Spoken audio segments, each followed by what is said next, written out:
Salut à toi, j'espère que tu vas bien et bienvenue dans ce nouvel épisode de la série sur Symblog, le blog créé de A à Z avec Symfony.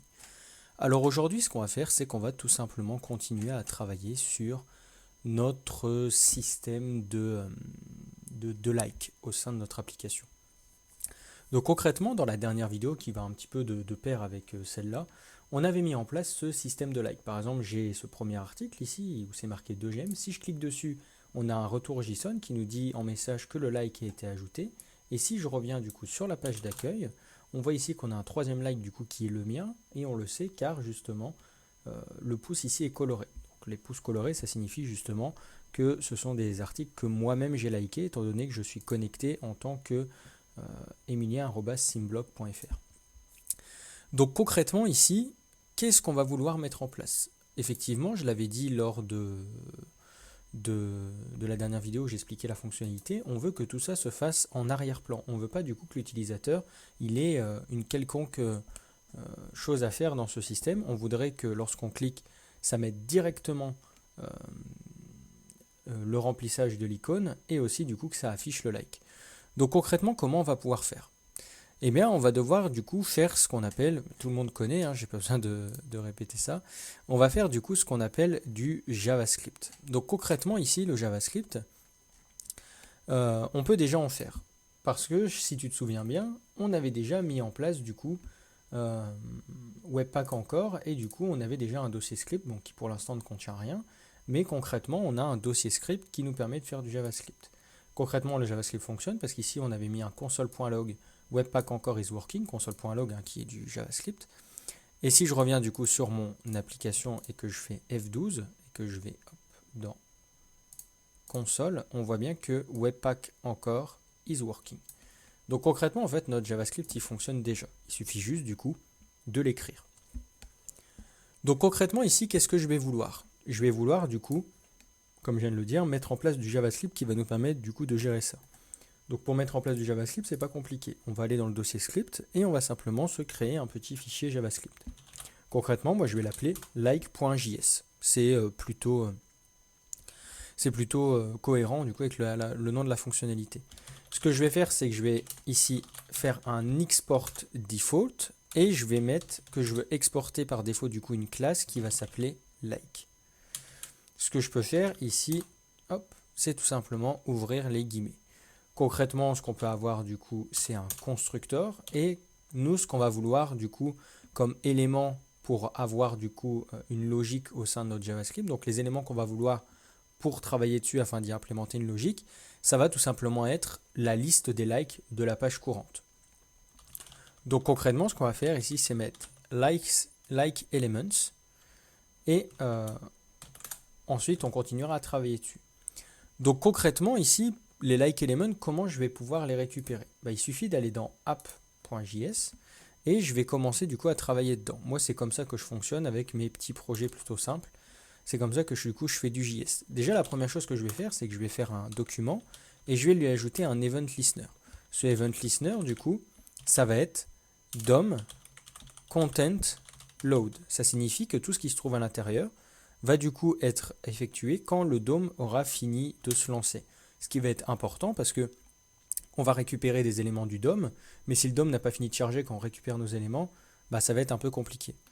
Concrètement, une fois que j'ai fait ça, je vais simplement mettre ici une fonction qui va avec, et on va pouvoir commencer du coup à travailler.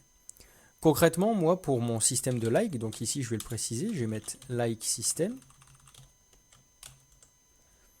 on va pouvoir travailler de la façon suivante. Donc déjà je vais mettre le console.log à l'intérieur pour vérifier que ça fonctionne bien. Donc on va retourner sur notre application, faire un F12, F5, et là on voit du coup qu'il est là. Donc là c'est bon. Une fois que j'ai ça, je vais pouvoir commencer à travailler sur mon système de like. Donc là concrètement ce que je voulais c'était mes likes, du coup les like elements. Donc c'est une array de like. Donc je vais pouvoir ici créer likes element. Et ce que je vais faire, c'est que je peux faire un document.query selector all pour tout récupérer. Et je vais lui dire du coup de récupérer les liens A qui ont data action égale like. Car oui, dans le composant que j'ai copié-collé la dernière fois, on a bien ici un data action qui est juste ici qui du coup est égal à like, ce qui va nous permettre de récupérer concrètement le lien plus facilement. J'aurais pu mettre une classe, hein, c'est pareil, mais je préfère pour te montrer aussi différentes choses, mettre ici un data action. Une fois qu'on a fait ça, concrètement, on est bon. Ce que je vais faire, c'est que je vais mettre un if like element pour vérifier s'il est bien récupéré. Et si c'est le cas, je vais déclarer du coup un nouvel objet like, donc qui est importé automatiquement, donc import like from script like, et je vais lui passer le like element. Donc moi je sais que mon like element, je vais vouloir travailler dessus et je vais vouloir par exemple faire des points map. Le problème c'est que du coup ici, on ne peut pas spécialement faire de points map parce que c'est pas, on va dire, récupéré directement avec ce qu'on vient de faire. Le query selector all, il va pas du coup nous donner vraiment ce qu'il faut pour nous faire des points map par exemple. Donc concrètement, ce qu'on peut faire, c'est tout simplement englober ça hop, de quelque chose qui va nous donner les fonctionnalités d'une array. Pour ça, ce qu'on peut mettre, c'est array_vid.slice.call. Et dedans, je vais mettre mon document query selector all. C'est une petite technique que j'ai appris quand j'étais en entreprise et elle est plutôt sympa. Une fois qu'on a fait ça, ce qu'on peut faire, c'est directement ici faire un this like element, donc ça fonctionne exactement comme un objet, est égal à like element. Et ensuite, if this like element, et là, on va pouvoir faire par exemple un console.log de this like element, voir si celui-là est bien reconnu. On va faire un F5, et là, on va voir justement qu'il y a quelque chose qui ne va pas. Donc, on va pouvoir remonter et travailler pour voir un petit peu qu'est-ce qui ne va pas. Par exemple, si je fais un console.log de like element, qu'est-ce qu'il nous dit? Je fais un F5. Là, il nous dit qu'il n'arrive pas spécialement à les récupérer. Alors, ce qu'on peut faire, c'est essayer de recompiler et voir justement si le problème est à ce niveau-là. À moins que j'ai mal écrit ça. Ça ne va pas être ça.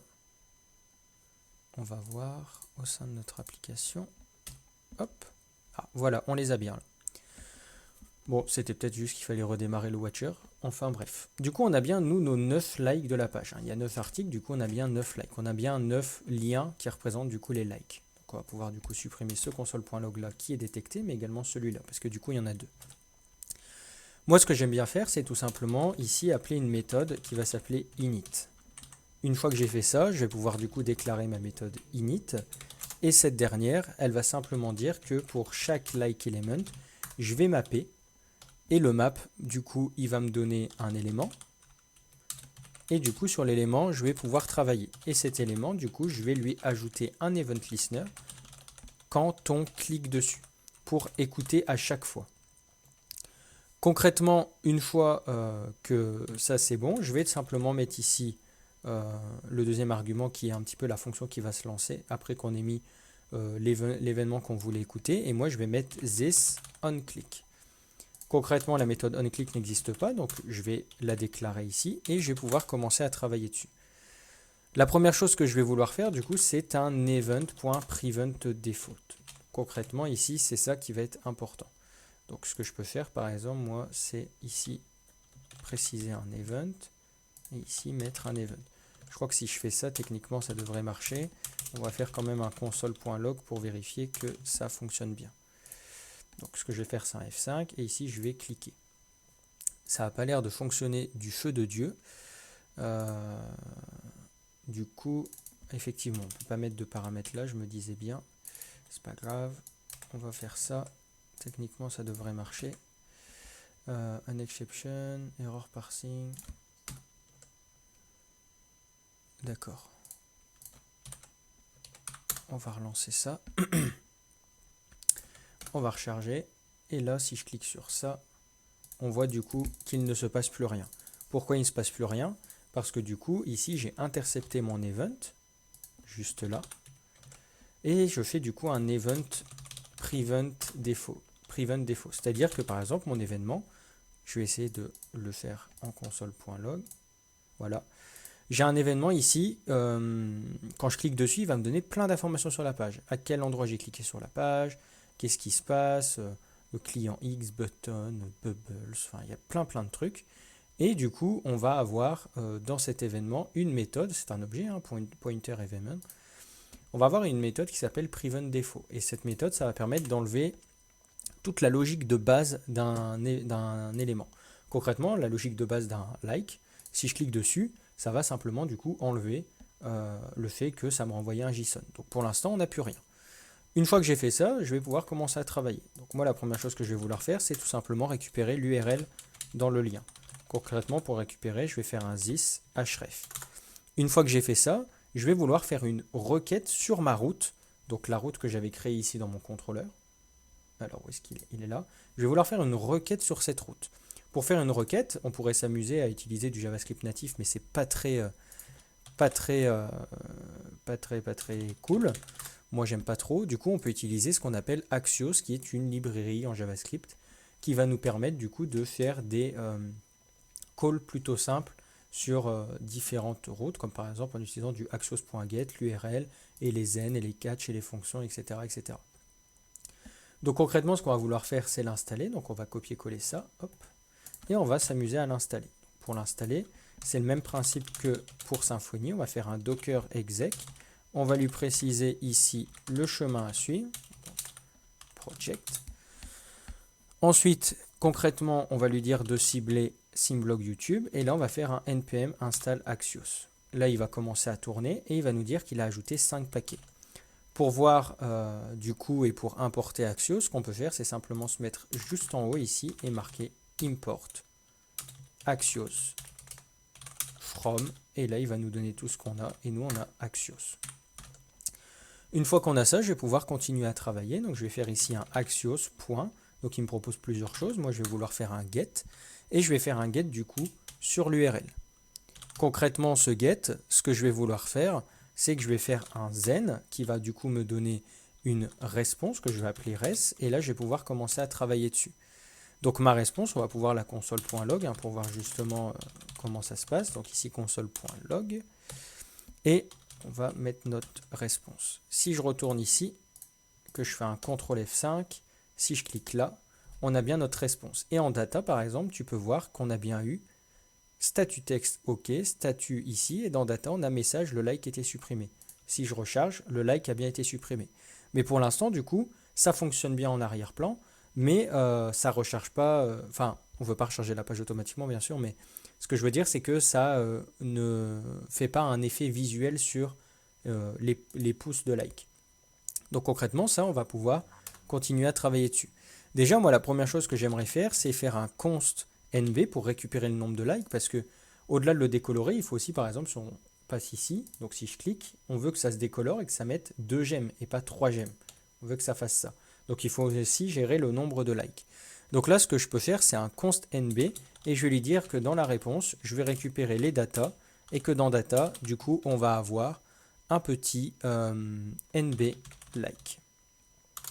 Donc le nb like, concrètement ici, ce que je peux faire, hop, c'est aller le récupérer. Donc ce qu'on va faire, c'est aller ici dans le like controller et je vais reprendre ce que j'avais fait. Hop, hop, hop, hop, hop.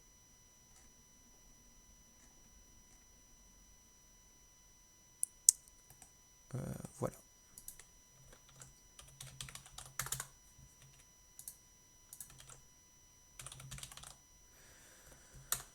Donc concrètement ici, le nombre de likes, on peut tout simplement, par exemple ici en renvoyant du coup le JSON, on peut mettre ici ça et on peut renvoyer du coup quelque chose qui va s'appeler nblike. Et pour ça, par exemple, le post, on va mettre get likes. Et ici, ce qu'on peut faire, c'est simplement un count. Moi, je trouve pas ça spécialement très joli. Donc, ce qu'on peut faire, c'est mettre ici un post et on va faire how many likes. La méthode how many likes, ce qu'on peut faire, c'est tout simplement aller la créer. Donc, je vais la copier-coller, ce sera beaucoup plus simple. Parce qu'elle est vraiment très basique. On va aller dans post et ici, on va mettre how many likes, return count this like, get the number of likes. Donc concrètement, on a ça et ce qu'on va vouloir faire, c'est faire exactement la même chose pour ça. On va mettre ça là, on va mettre ça là, je vais sauvegarder et là on va bien du coup avoir nblike. Une fois que j'ai ça, je vais continuer ma logique. Du coup, on a bien notre nblike ici. Je vais récupérer du coup le span à l'intérieur et ce que je vais lui dire, c'est qu'on va faire un this query selector de span. Une fois que j'ai ça, je vais vouloir faire un this dataset.nb qui est égal du coup à nb. Pour ceux qui ne savent pas du coup ce qu'est le this, on va regarder ensemble. Hop. On va faire un CTRL F5, je vais cliquer, et là on va voir que le this, c'est bien mon lien, ça c'est normal. Si tu ne sais pas pourquoi, je te laisserai du coup te renseigner par toi-même, tu vas voir que c'est plutôt logique. On va faire du coup un this dataset nb est égal à nb, et ensuite je vais vouloir dire que le inner HTML de mon span, il doit être égal à nb+, et on va reconstruire la chaîne de caractères, ça va être gem. Une fois que j'ai fait ça, on doit changer les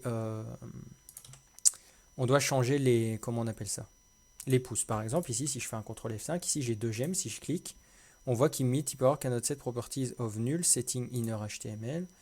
Donc, effectivement, si je mets pas ça, ça va être difficile. CTRL F5. Là, on a 3 gemmes. Si je clique, on a bien 2 gemmes. Mais là, il faut gérer du coup, donc là, jusque-là, c'est bon. Mais il faut gérer du coup le petit pouce. Pour ça, je vais copier-coller et je vais t'expliquer du coup. La seule chose qu'on fait, c'est qu'on récupère du coup le SVG qui est filled et le unfilled. Donc ça concrètement, c'est pareil, c'est dans mon composant. Si je tape unfilled, alors où est-ce qu'il est, je suis dans card là, n'importe quoi, voilà, c'est ça que je voulais faire. Voilà, on a unfilled ici et on a filled ici. Du coup, je les récupère pour les différencier. Le console.log, on peut l'enlever. Et ensuite, je vais simplement toggle la classe hidden qui dans Tailwind fait simplement disparaître un élément. Une fois que j'ai fait ça, ce que je peux faire, c'est tout simplement recharger la page. Et ici, on va voir que j'ai aimé cet article qui a 3 gemmes. Si je clique, là, il ne reste plus que 2 gemmes et le pouce est décoloré. Pareil ici, et je peux les reliker et ça change strictement rien. Concrètement, avec tout ça, tu peux voir qu'ici, il y a eu 6 requêtes Ajax qui ont été effectuées et c'est toutes les requêtes que j'ai fait. Par exemple, si je reclique, hop, on est passé à 7. Pour voir les requêtes Ajax, du coup, je crois qu'on reste là. Est-ce qu'on peut cliquer dessus? Oui, on peut cliquer dessus. Donc là, on voit justement du coup que ça vient du coup du contrôleur like qui se trouve dans like controller, qu'il y a un firewall context, que du coup le root param ici c'est 3, que le post c'est bien ça, l'ID, etc. Du coup, concrètement, on n'a plus grand chose à faire étant donné que notre fonctionnalité de like fonctionne parfaitement. Donc voilà, j'espère que cette vidéo t'a plu. Si elle t'a plu justement, n'hésite pas à liker cette vidéo, à aimer cette vidéo. N'hésite pas à la partager, n'hésite pas également à t'abonner, que ce soit pour suivre la suite de la série Simblog ou tout simplement pour suivre les aventures de la chaîne YouTube. Et également, du coup, n'hésite pas à me donner ton avis en commentaire s'il y a quelque chose que j'aurais pu faire mieux ou différemment, ça m'intéresse. Et également, du coup, n'hésite pas à me laisser un commentaire si tout simplement tu as une question. Dans la prochaine vidéo, on verra ensemble comment interdire aux utilisateurs connectés de liker un article. On l'a déjà fait indirectement en ne donnant pas la possibilité de cliquer ici, mais tu sais très bien qu'il y a toujours des moyens de contourner ça, et on verra ensemble quel est le moyen auquel on pense tout de suite pour contourner ça, et comment on peut faire du coup pour corriger ça. Moi, je te dis à la prochaine, du coup, dans la prochaine vidéo. Salut!